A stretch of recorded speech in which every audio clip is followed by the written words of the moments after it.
Untuk menciptakan peluang usaha kecil menengah, sejumlah orang melakukan bidang bisnis UMKM. Peluang bisnis ini juga dilakukan oleh saudara difabel yang bergerak dalam UMKM fashion. Para kaum difabel ini sebelumnya sudah memiliki usaha sendiri dan sekarang bergabung di komunitas kreatif difabel. Menurut Rizka, setelah bergabung di KKD, ia bisa mendapatkan pelatihan menjahit yang baik. Dari pelatihan ini, ia berharap bisa mendapatkan pendapatan lebih dari karya yang dihasilkannya. Menjahit jadi pintar, jadi pintar. Saya merasa senang.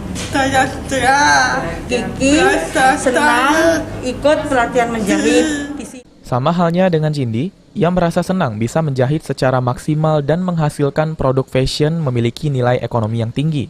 Cindy pun senang bisa menjahit berbagai jenis baju, tas, dan masker yang bisa dijual sebagai bentuk usaha bisnis.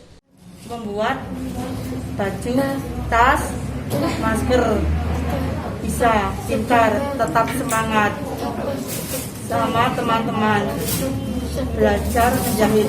Saya sangat senang dan tetap semangat. Manfaatnya Bu untuk dia Bu? Ke depan.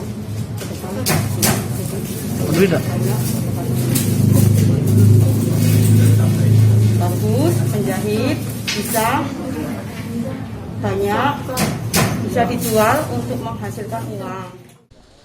Mardiansyah, PAL TV.